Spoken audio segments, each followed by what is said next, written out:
I'm going to need you girls to move to economy. The flight attendant's voice sliced through the cabin, dripping with arrogance. Two 13-year-old twins looked up from their books, confused but calm as whispers spread among first-class passengers. The accusation-offensive odour hung in the air like poison. Maya and Mia Wellington had done nothing wrong, yet prejudice was about to strip them of dignity before a plane full of witnesses. What the attendant didn't know was that their father wasn't just any passenger waiting at their destination. He was the CEO of the airline, and one phone call would ground more than just the flight. Welcome back to Black and Bruised Stories. If you're new here, you've just joined a community dedicated to truth, justice, and survival. Show some love by clicking the like and subscribe button. Before we dive deeper into this story, drop a comment where you are watching from and what time it is for you right now. Maya and Mia Wellington looked up from their novels with the kind of surprised confusion that only innocent children can display when confronted with adult cruelty they don't yet understand. At 13 years old, these twins represented everything beautiful about childhood. Polite, well-dressed in matching navy blazers and pleated skirts, their natural hair styled in neat protective braids adorned with small gold beads that caught the cabin lighting. They sat with perfect posture. Their expensive leather book bags tucked neatly under the seats in front of them, their boarding passes clearly displaying business class in bold letters. But to Patricia Morrison's senior flight attendant, with 15 years of experience and a documented history of treating passengers differently based on nothing more than the color of their skin, these two children represented something that didn't belong in the premium cabin she considered her personal domain. The accusation of body odor was as fabricated as it was cruel. A lie so transparent that several nearby passengers immediately looked around in confusion, trying to identify any unpleasant smell that simply didn't exist. The twins had boarded the aircraft 45 minutes earlier, politely thanking the gate agent, quietly settling into their assigned seats, and immediately pulling out books to read during the 3-hour flight from Chicago to Miami, where their father would be waiting to pick them up after his business conference. Maya, the more outspoken of the twins by exactly 7 minutes of birth order, spoke first with the careful diction her parents had taught her for dealing with difficult adults. "Excuse me, ma'am, but I think there might be some mistake. These are our assigned seats, and we have our boarding passes right here."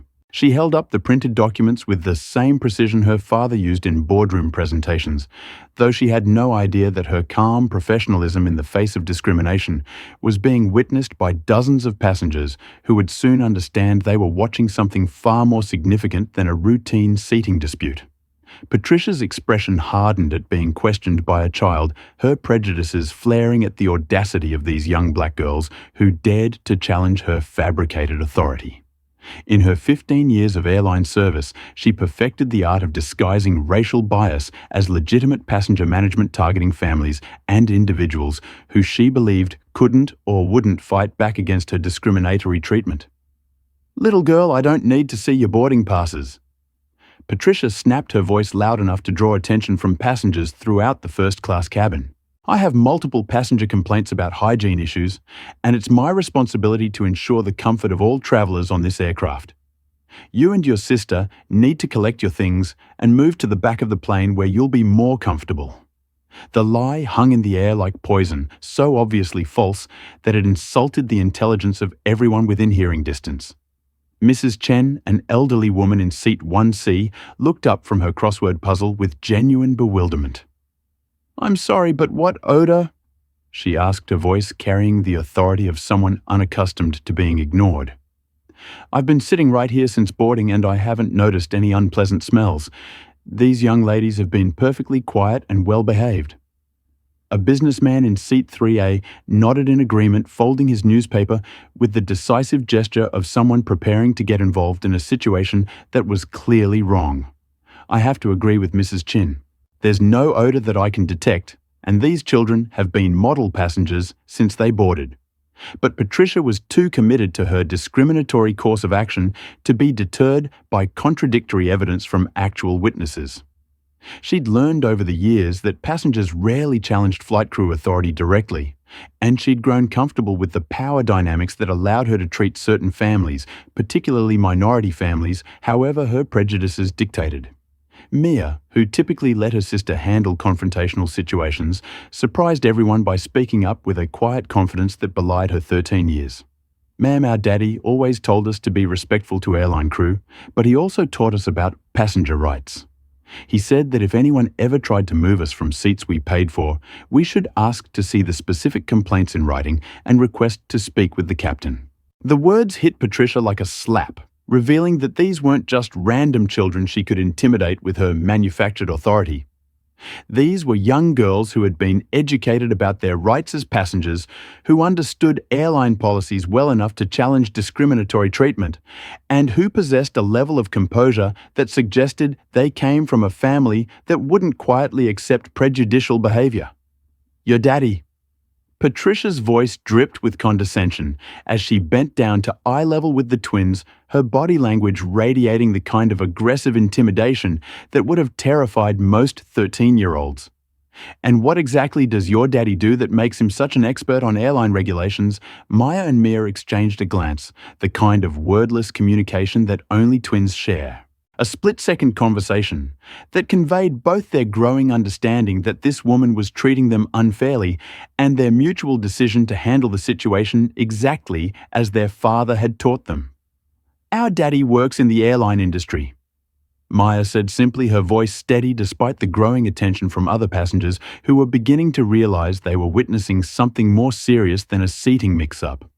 "He taught us that passengers have rights, and that airline employees have to follow federal regulations about passenger treatment."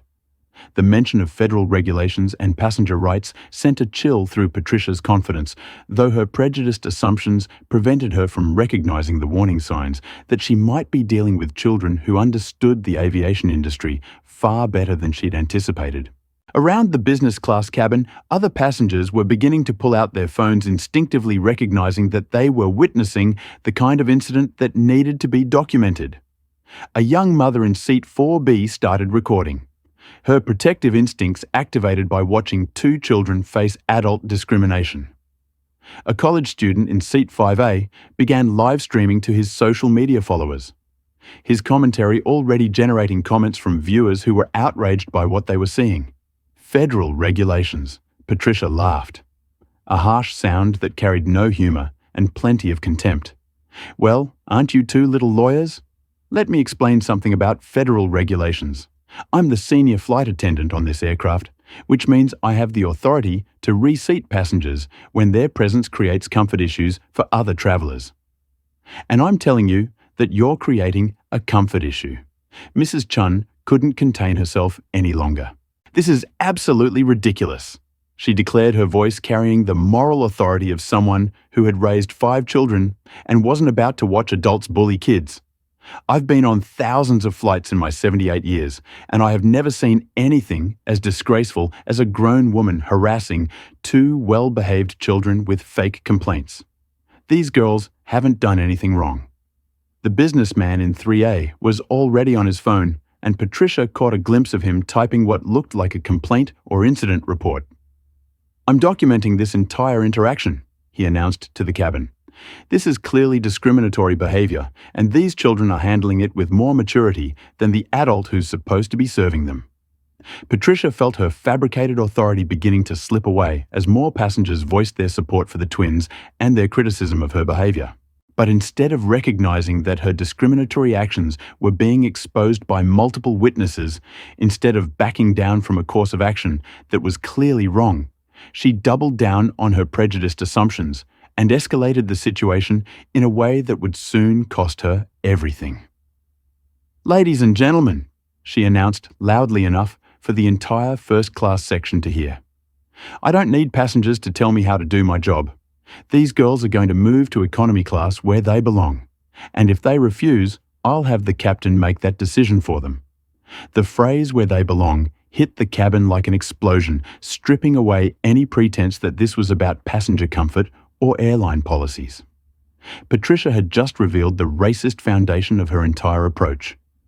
The belief that two 13-year-old black girls didn't belong in first class, regardless of their tickets, their behavior, or their family's ability to pay for premium seating. Maya felt something shift inside her as the adult world revealed its capacity for casual cruelty. At 13, she was old enough to understand that she and her sister were being treated differently because of their race, but young enough to be shocked by the brazenness of it all. Her father had prepared them for moments like this, had taught them to remain calm and document everything. But experiencing discrimination firsthand was different from talking about it in the safety of their family dining room. "Ma'am?" Maya said, her voice slightly shakier now, but still remarkably controlled for a 13-year-old facing adult hostility. "We paid for these seats just like everyone else. Our tickets say first class, and we haven't broken any rules or bothered anyone. If you're going to move us because of fake complaints, we want to speak to the captain, and we want everything documented in writing." The request for documentation and captain involvement revealed a level of procedural knowledge that made Patricia even more uncomfortable. These weren't ordinary children who would be intimidated by her authority. These were young girls who understood their rights and weren't afraid to exercise them despite their age and the pressure of adult disapproval. Mia, emboldened by her sister's courage and remembering their father's specific instructions about airline discrimination, added her own voice to the resistance. "Our daddy also told us that if anyone tried to remove us from seats we paid for without proper documentation, we should call him immediately so he can speak to the airline management about the situation." Patricia's laugh was bitter and dismissive. "Oh, your daddy's going to call airline management. That's precious. And exactly which airline does your daddy work for? That makes him so important." The twins exchanged another glance, this one carrying a weight that Patricia couldn't possibly understand. Their father had taught them to be humble about his position, to never use his authority as a weapon or a shield. But he'd also taught them that sometimes when facing real discrimination, they needed to stand up for themselves and for other children who might not have the same protections. "He works for this airline," Maya said quietly, her voice carrying just enough weight to make several nearby passengers lean forward to listen more carefully. Patricia was too consumed by her prejudiced assumptions to process the implications of that simple statement. "Oh, your daddy works for the airline," she mocked, her voice dripping with disbelief. "Let me guess he's a baggage handler ground crew maintenance worker. Well, I have news for you, little girl. I don't care who your daddy knows at the airport. I'm the senior flight attendant on this flight, and you're going to do what I say." The casual dismissal of their father's position combined with the obvious classist assumptions about what kind of work he might do revealed layers of prejudice that went beyond simple racial bias. Patricia wasn't just discriminating against two children because of their skin color. She was making assumptions about their family's economic status, their father's education and position, and their right to occupy premium seating based on nothing more than her own biased worldview. What Patricia didn't know, what her prejudices prevented her from recognizing, was that Maya and Mia Wellington were about to make a phone call that would change everything about her attitude, her career, and her understanding of exactly who she had chosen to discriminate against. As the twins calmly reached for Mia's phone, the latest iPhone that their father had given them for safety and communication during their travels, Patricia had no idea that she was 60 seconds away from discovering that the daddy she'd been mocking was actually David Wellington, Chief Executive Officer of the airline she worked for. The call that was about to connect would not only end Patricia's career, but trigger the largest investigation of employee discrimination in the airline's history, leading to policy changes that would protect children from exactly the kind of prejudicial treatment she just demonstrated. But in that moment, as 13-year-old Maya calmly scrolled through her contacts to find Daddy Patricia Morrison still believed she held all the power in the situation.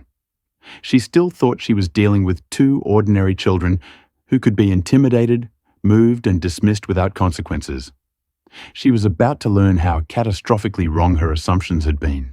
Have you ever witnessed adults discriminating against children simply because of their race or age? These two 13-year-old girls are about to make a phone call that will shock everyone on this flight and expose the ugly truth about how some airline employees treat young passengers. If you want to see how their father responds when he discovers his own daughters are being discriminated against on his airline, hit that subscribe button right now, because what happens next will restore your faith in justice and prove that sometimes the people you underestimate have exactly the power needed to change everything. Patricia Morrison stood in the first-class aisle, her 15 years of airline experience having taught her exactly how to intimidate passengers who dared to question her authority. She'd perfected the art of using her uniform as a weapon, her seniority as a shield, and the confined space of an aircraft as her personal domain, where she believed her word was absolute law. But today, she was facing two 13-year-old girls who weren't intimidated by her tactics, and that only made her more determined to assert her discriminatory authority over children she believed didn't belong in premium seating. The tension in the first-class cabin was suffocating as passengers who had been casually reading magazines and enjoying pre-flight champagne found themselves witnessing what many would later describe as one of the most blatant displays of racial discrimination against children they'd ever seen. At 30,000 FT, phone cameras were already recording.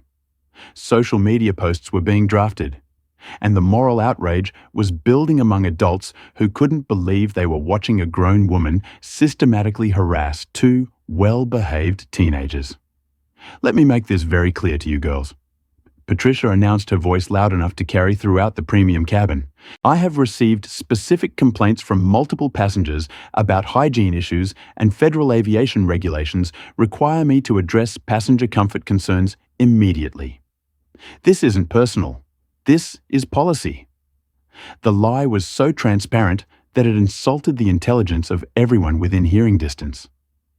Mrs. Chen, in seat 1C, had been on the aircraft since the first boarding group and had witnessed Maya and Mia's arrival. Two impeccably dressed young ladies who had quietly settled into their seats with books and had caused no disturbance whatsoever. "This is absolutely absurd," Mrs. Chin declared, her voice carrying the moral authority of a grandmother who had raised 5 children and wasn't about to watch adults bully kids. "I've been sitting 3 FT away from these young ladies for 45 minutes, and there is absolutely no odor of any kind. They've been perfect passengers, quiet, polite, and well-behaved. This is clearly discriminatory treatment." The businessman in seat 3 looked up from his phone where he'd been documenting the incident. "I'm an attorney specializing in civil rights law," he announced to the cabin. "And what I'm witnessing here is textbook discrimination against minors. These children have done nothing wrong, and this flight attendant is fabricating complaints to justify moving them based solely on their race." Patricia felt her fabricated authority being challenged by passengers who clearly understood discrimination when they saw it. But instead of backing down, she doubled down on her false claims with even more outrageous assertions designed to provide cover for her prejudicial treatment of the twins. "The complaints didn't come from this section," she said, her voice rising with defensive anger. "First-class passengers in the forward cabin expressed concerns during boarding, and I'm required to investigate all passenger comfort issues, regardless of where they originate. I don't make these decisions lightly, but passenger safety and comfort are my primary responsibilities."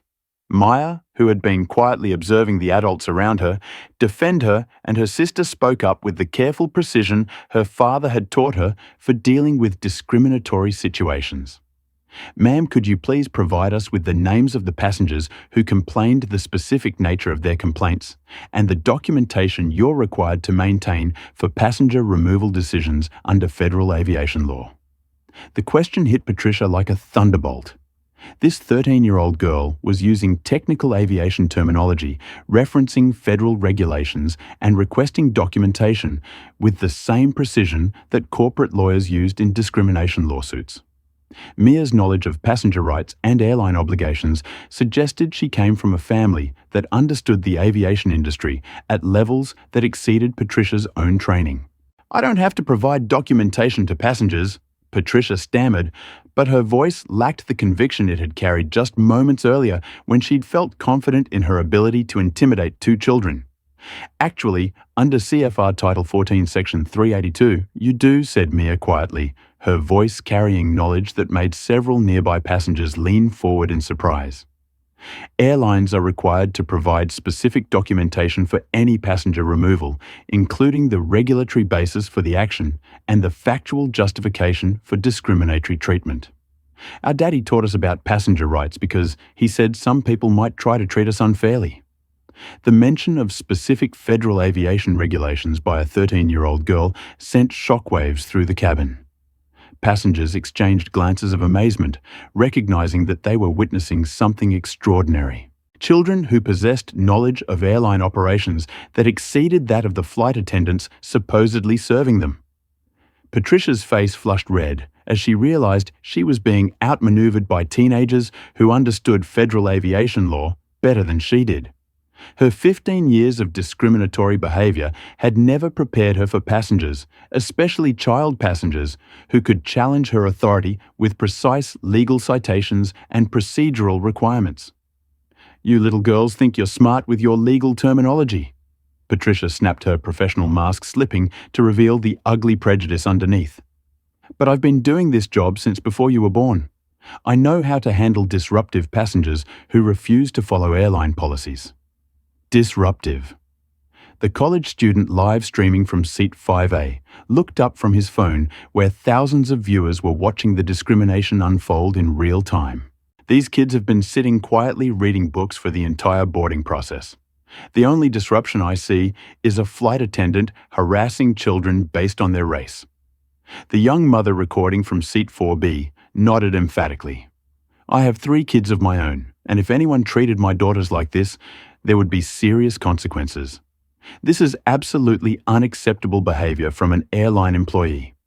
Mrs. Chun was pulling out her own phone to call her son, who worked as a federal prosecutor specializing in civil rights cases. "I'm documenting everything for legal purposes," she announced. "This discriminatory treatment of children needs to be reported to the proper authorities." Patricia felt the situation spiraling beyond her control as more passengers actively supported the twins and documented her behavior for legal and social media purposes. But instead of recognizing that her discriminatory actions were being exposed by multiple witnesses, instead of backing down from a course of action that was clearly wrong, she escalated with a threat that would soon prove to be the biggest mistake of her career. "Fine," she declared loud enough for the entire first-class section to hear. "If you two want to play lawyer with your passenger rights and federal regulations, then I'll treat this as a serious disciplinary matter. Either you move to economy class voluntarily, or I'll have the captain declare this a security incident and have you removed from the aircraft entirely." The threat sent gasps throughout the cabin. Patricia was now threatening to have 2 13-year-old girls removed from the aircraft for the crime of refusing to accept discriminatory treatment. The escalation from fabricated odor complaints to security threats revealed the depth of her prejudice and her willingness to abuse airline authority to target children based on race. Maya felt something cold settle in her stomach as she realized this adult was prepared to have her and her sister forcibly removed from the airplane for refusing to give up seats they'd paid for. At 13, she was beginning to understand that the world contained people who would use their authority to hurt children simply because they could. Ma'am Maya said, her voice slightly shakier now, but still remarkably controlled for a child facing adult hostility. "We haven't done anything disruptive or dangerous. We're just trying to get to Miami to see our daddy. If you're going to call this a security incident, we want to speak to the captain ourselves, and we want everything recorded officially." Mia, emboldened by her sister's courage and remembering their father's specific instructions about airline discrimination, added her own voice to their defense. "Our daddy told us that if anyone ever threatened to have us removed from a flight for fake reasons, we should call him immediately so he can protect us and make sure we're treated fairly." Patricia's laugh was harsh and dismissive, revealing her complete underestimation of exactly who she was dealing with. "Oh yes, let's call Daddy so he can complain to customer service about the mean flight attendant. I'm sure that will solve everything." The mockery in her voice was unmistakable, as was her assumption that the twins' father was powerless to challenge her authority or hold her accountable for discriminatory treatment of his children. Patricia had spent 15 years targeting passengers she believed couldn't fight back, and she'd grown comfortable with the power dynamics that allowed her to treat certain families however her prejudices dictated. Actually, Maya said quietly, reaching into her designer handbag for the iPhone her father had given her for safety and communication. Our daddy specifically told us to call him if anyone on his airline ever treated us badly. His airline. Patricia scoffed, not processing the implications of Maya's careful word choice. What does your daddy do? Work in the mailroom? Baggage claim. Let me guess. He's a mechanic who thinks he knows how airlines operate. The casual assumptions about their father's position combined with the dismissive tone about working-class jobs revealed additional layers of prejudice that went beyond racial discrimination. Patricia wasn't just targeting these children because of their skin color. She was making classist assumptions about their family's economic status and social position based on nothing more than her own biased worldview. What Patricia didn't understand was that Mia's careful phrasing his airline rather than the airline was about to transform everything about this situation. The phone call the 13-year-old was preparing to make would connect directly to the chief executive officer of the airline, a man who was about to discover that his own employees were discriminating against his daughters on his aircraft. As Maya scrolled through her contacts to find Daddy's office passengers throughout the first-class cabin held their breath, sensing that they were about to witness something unprecedented. The twins' calm confidence, their knowledge of aviation regulations, their expensive clothing and electronics, their articulate responses to adult discrimination. It all suggested that Patricia had made a catastrophic miscalculation about exactly who she had chosen to target with her prejudicial behavior. The businessman's attorney was already drafting incident reports that would be filed with federal aviation authorities. Mrs. Chun was preparing to call her prosecutor's son with evidence of discrimination against minors. The college student's live stream had attracted 50,000 viewers who were demanding justice for the two girls being harassed by airline personnel. But none of the passengers, despite their outrage and support, could have imagined that Maya Wellington was 60 seconds away from calling the chief executive officer of the airline to report that his employees were discriminating against his daughters. The conversation that was about to take place would not only end Patricia's career, but trigger systemic changes in how airlines train employees about child passenger rights and discrimination prevention. Patricia Morrison stood in the aisle of Flight 847, completely unaware that her 15-year pattern of discriminatory behavior was about to collide with the ultimate accountability.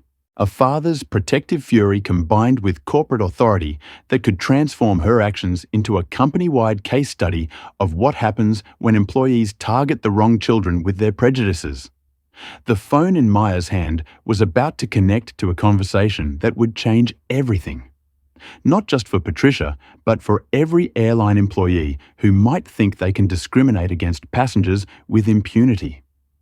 What would you do if you witnessed a flight attendant threatening to remove two 13-year-old girls from a plane simply because of their race? Subscribe now to see what happens when Maya calls her father and reveals the shocking truth that will leave everyone speechless. The first-class cabin of Flight 847 had transformed from a space of luxury into a battlefield where adult prejudice was confronting childhood innocence. And Maya Wellington held her phone with the steady determination of a 13-year-old who had been taught that sometimes you have to fight for what's right even when the adults around you are behaving badly. Patricia Morrison stood in the aisle, her confidence wavering for the first time as she watched Maya calmly scroll through her contacts with the kind of purposeful precision that suggested this wasn't an empty threat or childish bluff. Something about the twins' composure, their knowledge of aviation regulations, and their unshakable certainty that their father would protect them was beginning to penetrate Patricia's prejudiced assumptions about powerless children she could intimidate without consequences. "Go ahead and call your daddy," Patricia said. But her voice lacked the mocking confidence it had carried just moments earlier. "I'm sure he'll be very interested to hear that his daughters are being disruptive on an aircraft and refusing to follow crew instructions for the safety and comfort of other passengers." Maya looked up from her phone with the kind of direct gaze that made adults uncomfortable when it came from children who clearly understood more about the situation than they should have to. "At 13 years old, our daddy taught us the difference between legitimate crew instructions and discriminatory harassment," she said quietly. "He also taught us that some adults will try to use their authority to hurt children who can't defend themselves." The words hit the cabin like a revelation, carrying implications that went far beyond a simple seating dispute. These weren't just any 13-year-olds who happened to be articulate and well-dressed. These were children who had been specifically educated about discrimination, who understood their rights as passengers, and who possessed knowledge about airline operations that suggested their family's involvement in the aviation industry went deeper than Patricia had realized. Mia, emboldened by her sister's courage, and the visible support from passengers throughout the cabin, added her own voice to their resistance. Our daddy always told us that if we're ever treated unfairly on an airplane, we should stay calm, be polite, document everything, and call him immediately so he can make sure we're protected. The mention of documentation and protection carried weight that made several passengers lean forward with increased interest. Mrs. Chen was openly recording the interaction, now her phone capturing every word of Patricia's discriminatory behavior. The attorney in seat 3A was typing rapidly on his laptop, creating what appeared to be an official incident report. The college student's live stream had attracted over 70,000 viewers who were posting increasingly angry comments about the treatment of the two girls. Patricia felt the walls of accountability closing in around her as she realized that multiple passengers were actively documenting her behavior and broadcasting it to thousands of people who were witnessing her discrimination against children in real time. But instead of recognizing that she should de-escalate the situation and apologize for her mistake, her pride and prejudice drove her toward one final catastrophic escalation. "I don't care who your daddy thinks he is," she declared, her voice rising with defensive anger. "And I don't care what kind of connections you think he has. I am the senior flight attendant on this aircraft, which means I have the authority to remove passengers who create disruptions or refuse to follow legitimate crew instructions. And that's exactly what's going to happen if you don't move to economy class right now." The threat was clear and unmistakable. Patricia was prepared to have two 13-year-old girls forcibly removed from the aircraft for the crime of refusing to accept discriminatory treatment based on fabricated complaints. The escalation revealed the depth of her prejudice and her fundamental misunderstanding of exactly who she was threatening. Maya exchanged a glance with her sister, and in that moment of twin communication, they made the decision that would change everything about Patricia's understanding of power, authority, and consequences. Mia said quietly, "I think it's time to call Daddy."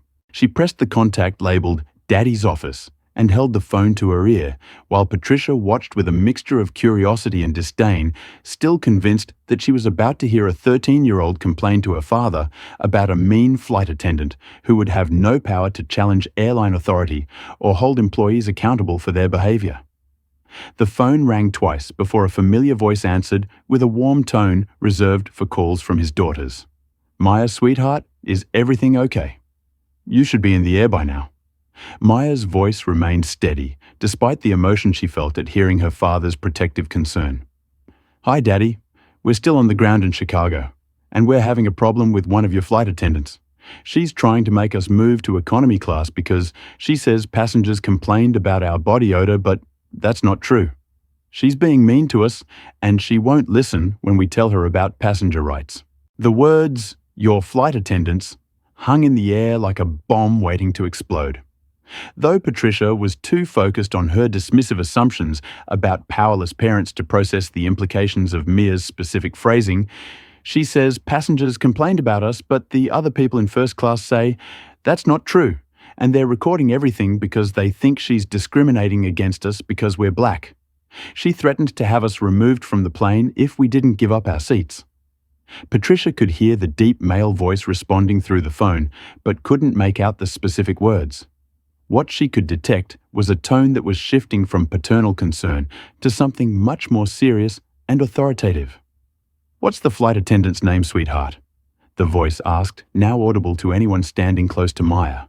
"Her name tag says Patricia Morrison," Mia replied, looking directly at the woman who had been harassing her and her sister for the past 20 minutes. Patricia felt a chill run down her spine as she heard her full name being reported to whoever was on the other end of that phone call. But she was still too consumed by her prejudiced assumptions to understand that she was being reported directly to the chief executive officer of her airline. And Maya, what did you tell her about passenger rights and federal aviation regulations?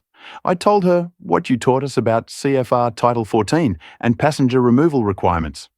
And Mia mentioned the documentation rules for discriminatory treatment, but she just got madder and said we were being disruptive for knowing about airline policies. The cabin had fallen completely silent as passengers realised they were hearing one side of a conversation that was clearly more significant than an ordinary parent complaint. The technical terminology, the reference to federal regulations, the calm way Maya was reporting discriminatory behaviour. It all suggested that this phone call was connected to someone with serious authority in the aviation industry.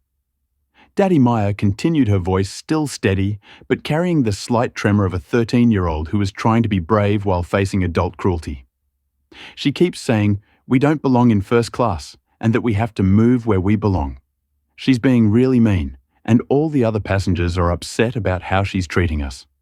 The phrase "where we belong" had been clearly audible to passengers throughout the cabin, and the racist implications hadn't been lost on anyone witnessing the discrimination.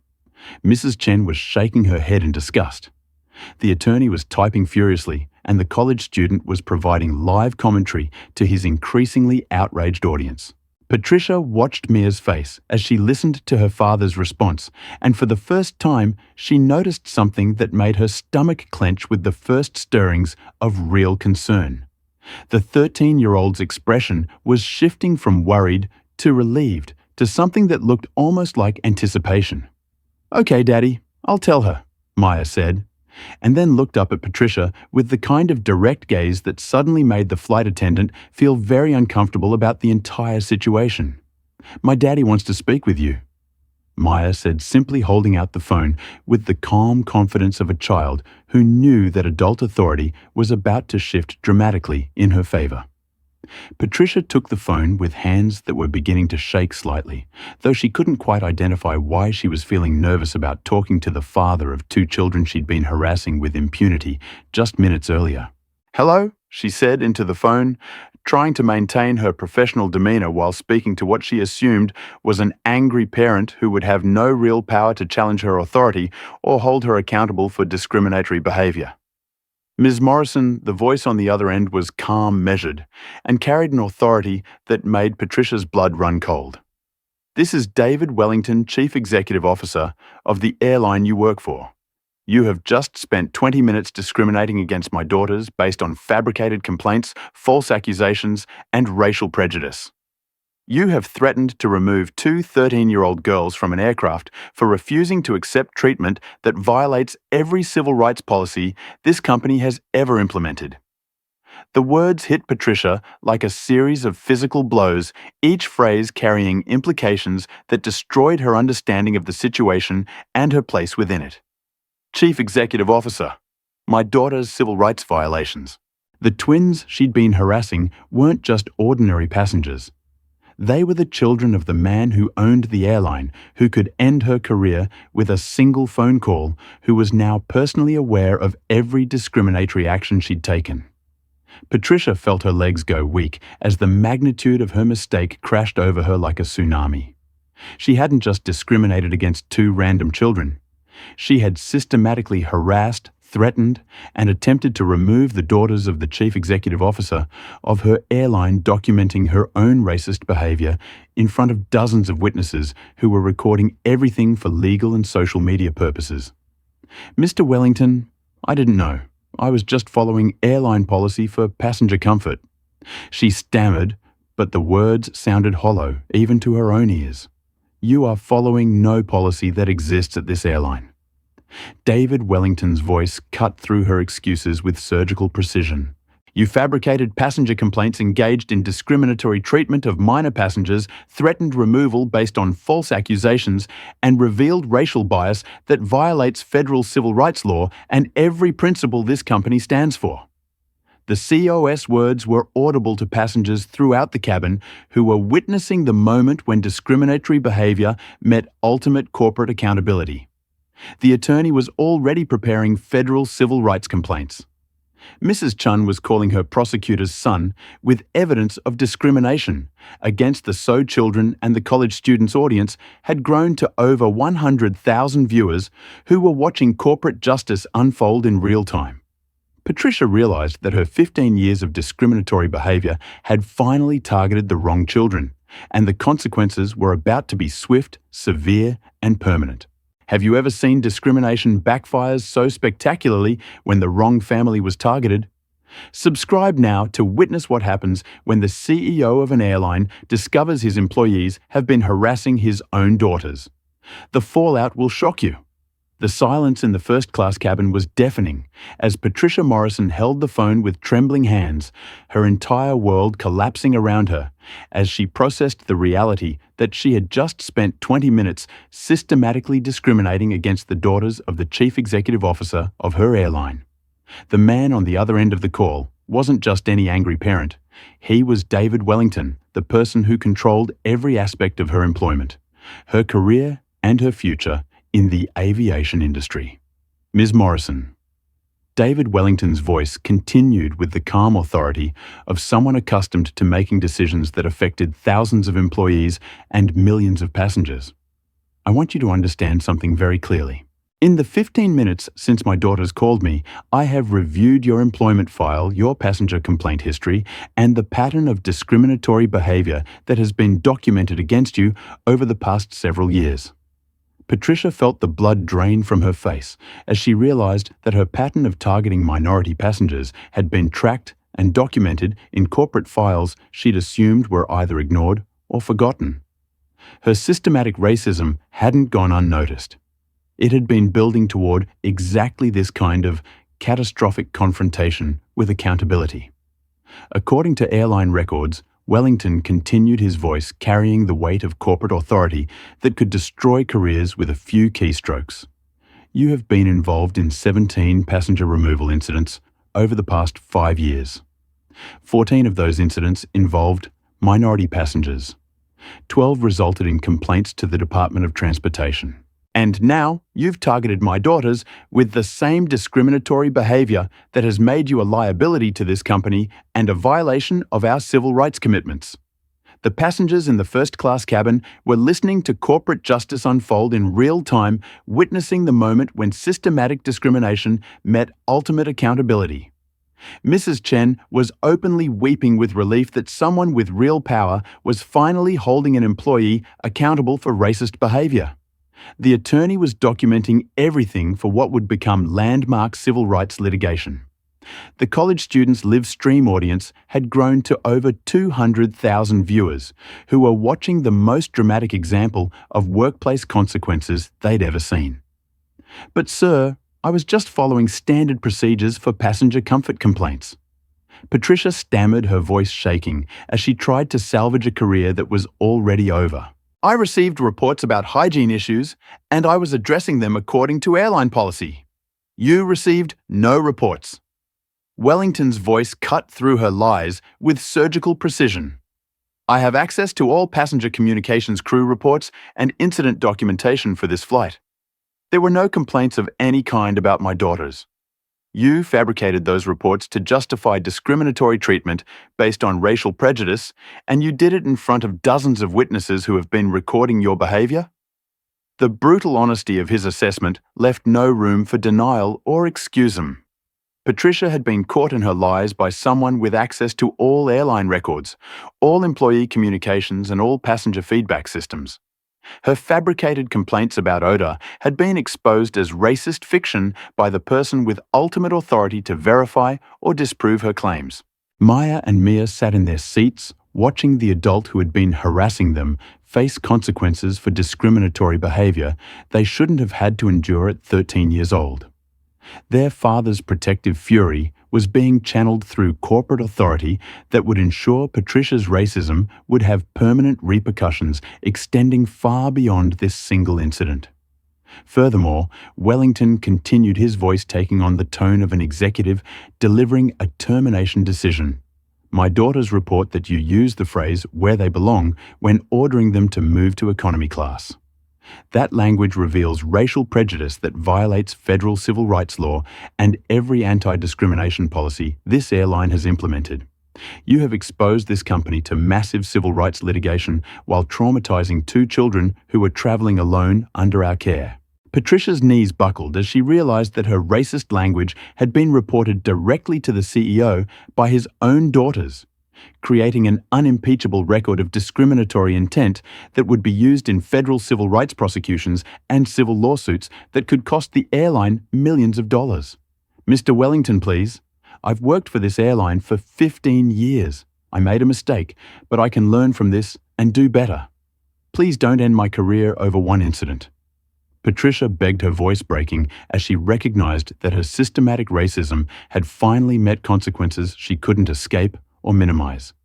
This isn't one incident, Ms. Morrison Wellington replied with the finality of someone who had reviewed extensive documentation of employee misconduct. This is a pattern of discriminatory behavior that has been building toward exactly this kind of federal civil rights violation. You have spent 15 years targeting passengers based on race, and today you targeted my daughters. The consequences will be proportional to the systematic nature of your discrimination. The SOS words carried implications that went far beyond simple employment, termination, federal civil rights violations, systematic discrimination, civil rights litigation. Patricia was facing not just the loss of her job, but potential criminal prosecution and civil liability that could destroy her financially and legally. David Wellington's voice softened slightly as he addressed his daughters directly. Mia, are you both okay? Has anyone else on the crew treated you poorly? Or is this isolated to Ms. Morrison? Maya took the phone back from Patricia's shaking hands and spoke with the composed dignity that had characterized her response to discrimination throughout the entire incident. We're okay, Daddy. The other passengers have been really nice and supportive. They've been recording everything and saying that what she did was wrong, but we're ready to come home now. I know you are, sweetheart, and I'm proud of how you and Mia handled this situation. You remembered everything I taught you about staying calm, documenting discrimination, and protecting your rights. But you shouldn't have had to use those lessons against my own employees. The paternal pride mixed with corporate fury in Wellington's voice was audible throughout the cabin, creating a moment that passengers would remember for the rest of their lives. A father's love for his children, combined with a Sioux power to ensure justice, would be swift and comprehensive. Maya, I want you to put the phone on speaker, so everyone in the cabin can hear what I'm about to say. Wellington instructed. Maya pressed the speaker button, and suddenly David Wellington's voice filled the first-class cabin with authority that commanded immediate attention from every passenger and crew member within hearing distance. Ladies and gentlemen, this is David Wellington, Chief Executive Officer of this airline. I want to apologize to everyone who has witnessed the discriminatory behavior of our employee, Patricia Morrison. What you have seen today violates every principle of equality, respect, and human dignity that this company stands for. The passengers erupted in murmurs of surprise and vindication, realizing they had been witnessing history the moment when corporate leadership took direct responsibility for employee racism and implemented immediate accountability measures. Ms. Morrison Wellington continued, his voice now carrying the formal tone of corporate discipline. You are hereby terminated from employment with this airline effective immediately. Security will escort you from the aircraft, and you will be banned from all airline facilities permanently. Your discriminatory behavior against my daughters and your documented pattern of racist treatment of passengers has made you unemployable in this industry. Patricia collapsed into an empty seat. Her career destroyed, her reputation ruined, her systematic racism finally meeting consequences that would follow her for the rest of her life. 15 years of discriminatory behavior had been ended by 20 minutes of targeting the wrong children with her prejudiced assumptions. To the passengers who supported my daughters and documented this discrimination, thank you for standing up against racism and protecting 2 children who are facing adult prejudice. Your actions today will be instrumental in the civil rights reforms this airline will implement to ensure this never happens again. The cabin erupted in applause as passengers realized they had been part of something historic, a moment when discrimination met ultimate accountability, when children were protected by adult allies, and when corporate power was used to enforce civil rights rather than ignore them. This aircraft will return to the gate where Ms. Morrison will be removed, and federal civil rights investigators will interview all witnesses. My daughters will be transferred to my private aircraft for travel to Miami, and every passenger on this flight will receive full compensation and upgraded accommodations as our apology for the discriminatory behavior you witnessed. Patricia Morrison sat in stunned silence. Her discriminatory career ended by her failure to recognize that Maya and Mia Wellington were exactly the wrong children to target with systematic racism. Her prejudiced assumptions about powerless families had collided with the ultimate power in airline operations. The SOS protective love for his daughters, combined with corporate authority to ensure justice, would be immediate and permanent. The transformation of Flight 847 from a routine departure into a corporate crisis management situation happened with the swift efficiency that only comes when the highest levels of executive authority are personally involved in addressing systematic discrimination. Within minutes of David Wellington's phone call, the aircraft was surrounded by airline security federal investigators and media crews who had been alerted to the story by the viral social media coverage of Patricia Morrison's racist treatment of the COS daughters. Patricia sat in an empty seat, her 15-year career destroyed, watching through the aircraft windows as her professional life ended in the most public way possible. Security guards were boarding the plane with instructions to escort her off the aircraft and ensure she never set foot on airline property again. Her systematic pattern of discriminating against minority passengers had finally targeted the wrong children, and the consequences were unfolding with devastating speed. As she walked down the aisle toward the aircraft door, passengers she had discriminated against in the past began recognizing her from social media posts that were already going viral. Her photograph was being shared with captions like "Racist flight attendant finally faces justice and what happens when you discriminate. I'm going to need you girls to gather your belongings and move to the economy section immediately." The flight attendant's voice cut through the first-class cabin like ice, her tone dripping with disdain as she loomed over two 13-year-old black girls who had been quietly reading their books in seats 2A and 2B. If this story touched your heart or reminded you of the danger of discrimination against children, please subscribe to our channel. Share this story with someone who needs to hear it. Because change doesn't happen at 30,000 ft. It happens when we all refuse to let hatred and prejudice board the plane of our society. Together, we can ensure that everyone, regardless of their background, gets to fly with dignity.